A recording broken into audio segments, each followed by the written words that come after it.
There are a lot of people who had a time of fame that now who knows where they are or what they're doing, and who really cares either. What happens? Well, when that happens, they lose their followers. And those that do follow don't have the same level of devotion to follow anymore. Some that were once popular now are passé. No one follows them anymore. Some that had great appeal no longer have that. Well, Jesus is far superior than any celebrity. Far superior than any singer or sports legend or political leader.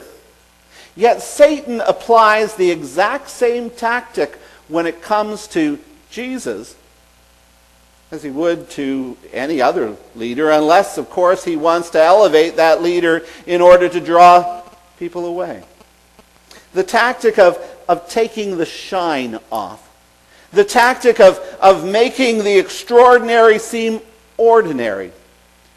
Satan doesn't want you and I to follow Jesus. He doesn't want us to be disciples. And certainly he doesn't want us to be fully devoted followers of Jesus. If anything, he wants us to follow carelessly or not at all. So Satan does all that he can do to dull the appeal of Jesus. He distracts us. He deceives us. He turns our attention away from Jesus and makes others and other things seem far more appealing to us. He makes the following of Jesus seem burdensome and difficult so that we no longer desire to do that. But above all, Satan tries to make Jesus ordinary. Ordinary in our eyes.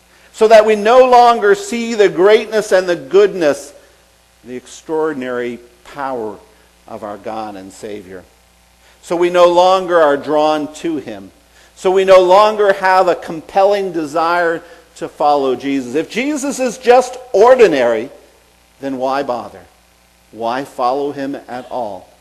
When we forget who Jesus is, desire is diminished, and we might hang around, but we don't truly follow. Paul is writing to the believers in Colossae.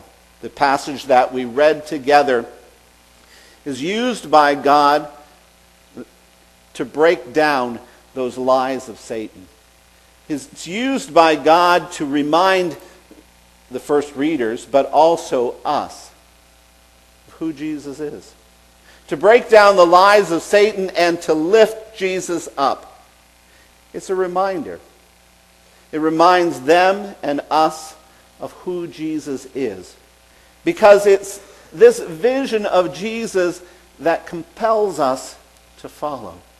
It's this vision of Jesus, when we keep it in our mind's eye and in our heart, that we recognize that Jesus is truly worth following. Worth laying down our own lives for in order to follow him as well.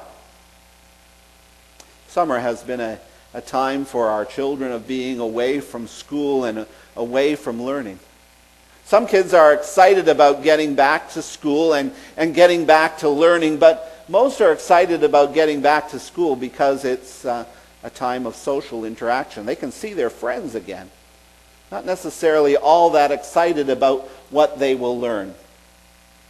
A teacher's calling is to take those kids and to captivate them as soon as possible and get them excited once again about learning. A truly good teacher. Those of you who are teachers, I'm sure you're really good at this.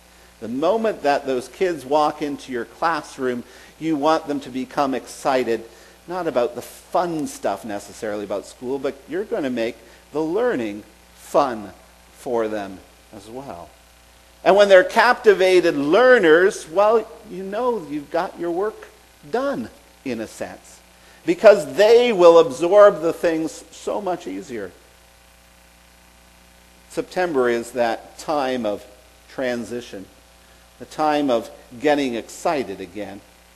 Paul exemplifies a great teacher by getting us excited about Jesus. And that's a good way for us to transition into September and a new season of following Jesus together as well. What compels you to follow Jesus? What compels you to be a fully devoted follower? If it's not a compelling Jesus or vision of Jesus himself, what is it?